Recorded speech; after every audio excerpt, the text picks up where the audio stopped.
안녕하십니까. 오늘은 5.18과 광주 그리고 보수 시민들이라는 주제로 좀 말씀을 드릴까 합니다. 얼마 전이었죠. 5.18 이제 기념식장을 찾은 황교안 한국당 대표가 찾았습니다만은 거기서 다시 이제 물세례를 퍼붓고 우산을 던지고 심지어는 의자까지 던졌다고 그럽니다. 난장판이 일어났는데 광주 시민들 그리고 5.18 유족 부상자 관계자들은 자제해야 합니다. 황교안 대표는 지금 나름대로 광주의 아픔을 이해하고 치유하고자 하는 이제 그런 노력을 보이고 있거든요. 이제 광주와 호남 입장에서 5.18 당사자들 입장에서는 그런 접근 방식이 굉장히 미흡하다고 느낄 수도 있습니다. 하지만 그렇다 해도 그런 우리나라 진보 세력들이 좋아하는 말로 진정성이라 부분에 있어서는 분명히 좀 그런 노력은 인정할 필요가 있다고 보거든요. 물론 이제 한국당 의원들, 지난번에 이제 문제가 됐던 국회의원들 5.18 폄훼 왜곡 발언에 대해서는 이제 당 차원의 아직 이제 제재 징계가 아직 이루어지지는 않고 있습니다. 그런 부분이 좀 부족하다고 느낄 수도 있습니다. 하지만 이제 그런 문제는 좀 분리해서 접근할 필요가 있다고 보거든요. All or nothing. 이런 식으로는 문제가 풀리지 않는다고 봅니다. 현실은 항상 어느 선에서 절충과 이 타협이 이루어질 수밖에 없잖아요. 사실 이제 한국당이 5.18 문제에 대해서 이렇게 나오는 것 자체가, 그리고 상당수 보수 시민들이 그런 노력에 대해서 박수를 쳐주고 있는 게 호남과 5.18이 상당히 거둔 성과라고 볼 수가 있습니다. 지금도 보수 성향 시민들은 5.18이나 광주에 대해서 굉장히 적대적이고 그런 경우도 많거든요. 근데 이런 부분을 좀 고쳐 나가려는, 바꿔 나가려는 노력이 황교안 대표의 어떤 노력도 그런 의미도 갖고 있다고 볼 수가 있거든요. 근데 왜 그런 식으로 그렇게 좀 광주나 5.18이 그렇게 나와야 되는지. 한국당 의원들 제재는 이제 징계는 별도로 요구하고 또 추진을 해 나가더라도 황교안 대표의 노력 자체는 긍정적으로 인정하는 게 맞습니다. 모든 걸 자기 기준, 자기 눈높이에 맞춰라. 상대방은 내한테 맞춰라 하는 건 대화를 하겠다는 자세가 아니거든요. 그냥 트집을 위한 트집일 수밖에 없습니다. 저도 이제 지만원 씨 헛소리에 대해서는 상당히 비판을 했습니다.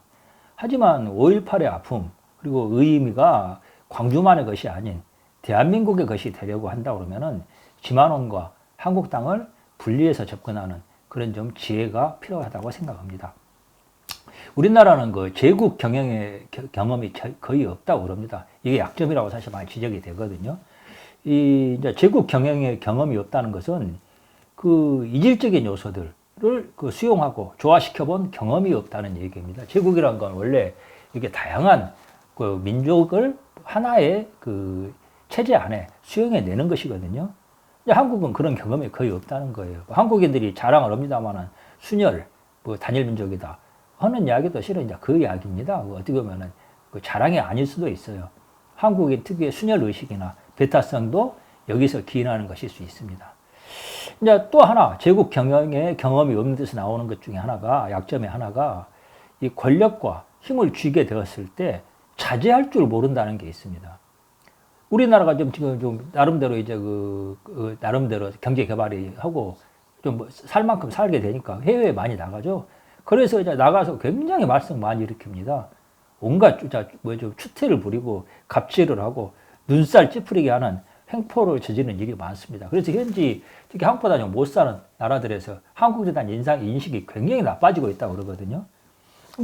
우리나라보다 못 사는 나라는 당연하지만 선진국에 가서도 우리가 이제 우리나라 사람들 가서 자기가 돈을 쓰는 경우다. 그럴 때는 아주 굉장히 수준 낮은 난장판을 벌이고 흔히 하는 말로 꼴값을 떠는 경우가 많습니다. 알량한 갑질.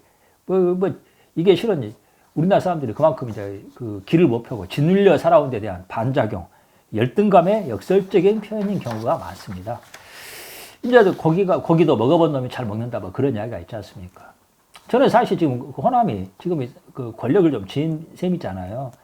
오랫동안 이제 권력에서 소외가 됐다가 갑자기 요즘 호남 사람들 권부에 굉장히 많이 들어갔습니다.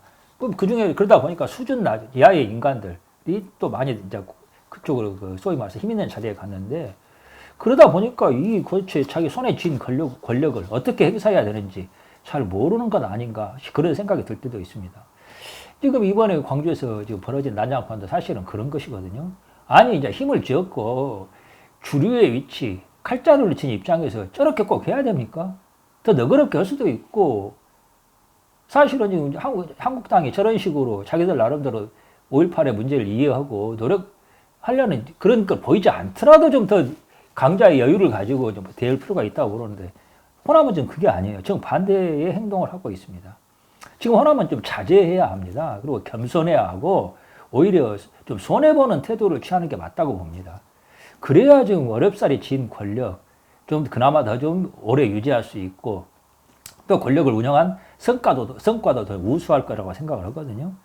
지금 호남이 권력을 휘두르는 방식은 대한민국을 발전시키는 게 아니라 호남 한풀이를 하겠다는 방식으로밖에 잘 안 보입니다. 이러다가 호남이 다시 권력을 잃으면 어떻게 될까요? 호남이 가장 두려워하는 거 있잖아요.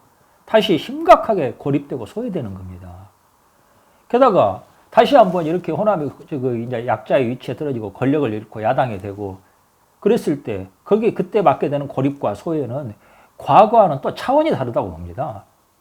호남이 과거에도 뭐 권력과 경제, 돈의 경제력에 있어서는 소외가 됐지만 그래도 민주화 투쟁의 명분 그리고 5.18의 피 이런 것들이 있기 때문에 어떤 그 정당성, 도덕적 정당성은 주장할 수 있었거든요. 근데 앞으로 호남이 또 권력을 잃었을 경우에 그 민주화 투쟁 그리고 5.18에 필요한 자산을 다시 주장할 수 있겠습니까? 제가 보기에는 어려워집니다. 지금같이 해서는 그 호남에 가진 정당성이라는 거 전부 땅이 처박히게 됩니다. 이렇게 흔히 뭐 평생 가난하게 살던 사람들이 어쩌다가 로또에 당첨되는 경우가 있죠. 그 로또에 당첨된 사람들이 자기가 얻은 행운, 그 돈과 재산을 유지하는 경우가 극히 드물다고 합니다. 뭐 이유가 뭐냐? 그만큼 자기의 행운과 자산을 관리할 만한 그런 실력이 뒷받침되지 못하기 때문이라고 봐야 되거든요. 지금 호남을 받고 있으면 자꾸 그 생각이 납니다. 정말 앞으로 이러다가 어떻게 그러는지 좀 답답한 생각이 들어요. 저도 사실 호남 출신으로서 좀 정말 걱정이 돼서 하는 이야기입니다. 이제 또 근데 이제 제가 좀 또 이 보수 시민들 보면서 또 좀 사실 하고 싶은 이야기도 있습니다. 제가 호남 문제를 저도 언급하면 많이 합니다만은 언급할 때마다 이게 실감을 하게 되는 게 있습니다. 비판하게 되면은 혐오한다는 게 불가능해집니다. 그리고 혐오하게 되면은 절대 비판할 수가 없습니다. 양립 불가능하다는 겁니다. 비판하는 것이나 혐오하는 것이나 그 대상이 되는 호남의 어떤 문제는 비슷하거나 심지어 동일한 것일 수도 있습니다. 그래서 이게 이제 비판과 혐오를 칼같이 잘 구분한다는 게 쉽지는 않습니다. 하지만 그래도 좀 달라져야 됩니다. 여전히 호남 이야기만 나오면은 아주 눈에 싹심지를 키우고 욕을 하고 혐오를 하고 저주를 하는 제가 보수 시민들 보면서 드는 생각이 그렇습니다. 그리고 또 보수 성향 시민들 중에 호남 사람들도 좀 있어요. 호남 출신으로서 이분들이 호남을 욕을 어찌 보면은 일반 다른 지방의 영남이나 이런 지방의 보수 시민들보다 훨씬 더 극렬하게 더 좀 거의 혐오 저주 수준의 발언을 하는 경우도 좀 봤습니다. 호남 출신으로서 이 호남 욕하면 사실 멋있죠. 폼이 나지 않습니까? 저 사람은 호남 사람인데도 저렇게 호남을 비판한다, 욕한다. 멋있을 수 있습니다. 게다가 뭐 걸쭉하게 호남 사투리까지. 그랬단 말이야, 씨발, 이제 안 그런가 봐. 이런 식으로 막 이야기를 하고, 그 호남 사투리 쓰면은 그 보수 시민들에게는 두 가지 정서적 공감대를 불러일으킵니다. 첫째, 정면에서 호남 비판할 용기가 없고, 뒤에 숨어서 혐오만 하는 보수 우파의 감정 배설을 하게 되는 거죠. 두 번째, 역시 호남 사투리는 욕하는데 쌍스럽고, 거기에 욕하는데 적합하다 하는 호남 혐오 감정에 간접적인 충족을 시킬 수가 있습니다. 이제 그런 심리까지 이해를 하는데, 정말 근본적인 문제는 지금 이제 보수 우파가 지금처럼 호남을 저주하고 증오하고 혐오해가지고 호남이 찌그러지고 패배했을 경우에 그러면 대한민국 문제가 해결이 되느냐, 그리고 우리나라 보수 우파가 정의로운 세력이 될 수 있느냐 하는 것입니다. 이렇게 제가 물어봤을 때 자신 있게 대답할 수 있는 우파가 있을지 저는 정말 그게 의문입니다. 제가 이런 이야기를 요즘은 거의 자제하고 잘 안 합니다만은 좀 저도 사실 이 보수 우파나 영남 쪽이나 이 비판하려고 들면은 왜 없겠습니까? 어마어마하게 많아요. 아마 한번 작심하고 서로 한번 대결을 해보면은 보수 우파가 호남 욕하는 거 이상으로 호남이 보수 우파나 영남 욕할 수 있는 소재가 많습니다. 그냥 저 같은 경우는 그렇게 해서 문제 해결되지 않는다는 걸 알기 때문에 자제하는 건데 하나만 이야기를 하겠습니다. 박정희 대통령 이래 딱 김대중 5년 빼고 단 한 사람의 예외도 없이 영남 출신이 대통령이었잖아요. 대한민국이라는 나라가 대통령이 가진 권한이 얼마나 막강합니까? 결국 대한민국의 운명 90% 정도는 보수 영남 정권이 책임졌다는 이야기거든요.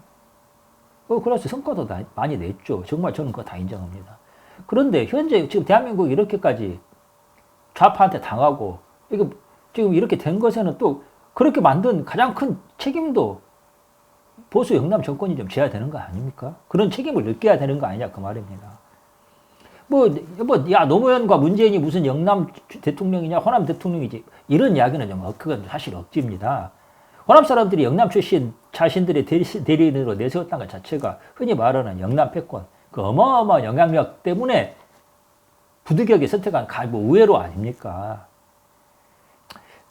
그리고 실제로 노무현 같은 경우에는 임기 중에 정치적으로 가장 주력한 게 호남 정치인 죽이기였잖아요. 지금 다들 아는 사실 아닙니까? 그 영향 때문에 지금까지도 며칠 전에도 보니까 그 대북 송금 특검 때문에 유시민이나 이런 친문하고 또 그 종교동계 정치인들이 갈등 관계라는 이야기가 또 나오고 그러던데 이게 결국 보여주는 게 그런 거잖아요. 얼마 전에 보니까 유시민도 그런 이야기, 유시민이 80년대 이제 누구를 찔러서 집어넣었냐 어쩐 이야기가 나왔습니다만 유시민이 한 이야기가 보니까 그런 게 있었습니다. 자기가 80년에 이제 잡혀갔더니 이 경상도 놈이 데모한다고 그 수사관이 때리고 요가두고 그러더라는 거예요. 하지만 그럼에도 불구하고 그래도 경상도 청년이라고 훨씬 부드럽게 대해주고 잘해주더라는 겁니다. 이게 한두 가지 사례가 아니잖아요. 우리 알 만큼 다 알지 않습니까? 결국 그게 우리나라 보수 우파의 어떤 정당성을 떨어뜨리고 사실은 보수 우파 내부에서 허접한 놈들이 다시 뭔가 좀 힘을 잡을 수 있는 그런 원인이 됐던 거 아닙니까? 한마디로 공정하지 못했다는 거죠. 지금 호남 때문에 나라가 나라가 망한다. 호남의 나라가 망해먹고 있다는 이야기 많이 나옵니다. 저는 사실 그런 이야기가 나올 만하다고 생각을 합니다. 하지만 동시에 그런 호남이 흔히 말해서 좌파가 정권 잡을 수 있도록 만든 영남 패권의 문제도 좀 지적이 돼야 되거든요. 그리고 극복이 돼야 됩니다. 그러지 않으면 우리나라 한 걸음도 앞으로 나가지 못한다고 봅니다. 앞에서 지만원 이야기 잠깐 나왔습니다만, 저는 사실 한국당이 지금 5.18 발언했던 국회의원들 제명하는 것보다 더 먼저 시급한 것이 지만원과 분명하게 좀 선을 그어야 된다고 봅니다. 지만원 주장, 지금도 보수 우파 중에서 지만원을 믿는 시민들이 많습니다. 그런데 저는 좀 답답한데, 제가 호남 문제에서 혐오와 비판을 구분해야 된다는 이야기를 많이 합니다만은, 지만원에 대한 태도가 그걸 가르는 중요한 분수령이 되지 않을까 생각합니다. 지만원을 받아들이는 사람들은 호남 문제에 대해서 이 혐오로 갈 수밖에 없습니다. 호남을 비판하고자 하는 사람들은 혐오가 아니라 비판하고자 하는 사람들은 지만원 같은 사람을 받아들일 수가 그럴 수가 없습니다. 세월호, 저는 이제 좌파도 무조건 다 그거 볼 수는 없잖아요. 그래서 좌파 중에서도 이야기할 분은 이야기하고 그래야 한다고 보는데, 도저히 말이 안 되는 사람들이 있습니다. 어떤 사람들이냐면은, 좌파 중에서 세월호 노란 리본 지금 달고 다니는 사람들이 있거든요. 자기 직접 달고 다니거나 아니면은 페이스북 거기다 노란 리본 달아놓고 있거나, 하여튼 그런 사람들이 있습니다. 그런 사람들은 저는 아예 대화가 성립이 안 된다고 생각을 해요. 좌파 중에서 세월호 노란 리본이 좌파와 대화할 수 있는 어떤 마지노선 같은 겁니다. 근데 보수우파 중에서는 이 지만원에 대한 추종이 같이 대화할 수 있냐 여부를 가르는 어떤 이제 시금석, 마지노선 같은 거라고 생각을 합니다. 자, 지금 지만원과 한국당 같은 경우가 우파가 한국당으로 말을 하죠. 한국당이 지만원과 선을 긋지 못하면 지금 황교안 대표가 나름대로 성의를 가지고 열심히 광주도 찾고 그러시는데, 지만원과 선을 긋지 못하면 황교안 대표의 그런 노력 전부 무용지물이고 이거 헛수고일 수밖에 없습니다. 지금 뭐 황교안 대표가 광주 찾는 것에 대해서 불만 가지시는 우파들이 꽤 있습니다. 저도 많이 봤습니다. 왜 그런 데 가느냐. 그놈들은 절대 같이 상종할 수 없다. 우파들이 자주 즐기는 말이죠. 그분들이 아마 지만원 지지하는 생각인 경우가 많을 텐데, 야, 뭐 광주는 찾지 말고 영영 갈라 쓰자. 그런 생각이라면 그거 어떻게 하겠습니까? 말릴 수는 없죠.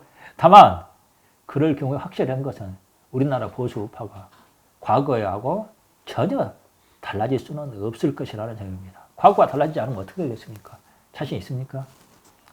아마 우리나라 보수 우파가 원하는 건 좌파를 척결하고 이기는 게 아니라 그냥 옛날 보수 우파 그대로 남아있고 싶은 거 아닌가, 진정으로 원하는 거 그거 아닌가 하는 생각도 듭니다.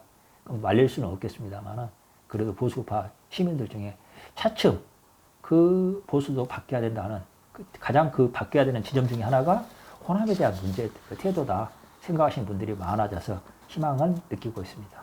들어주셔서 감사합니다.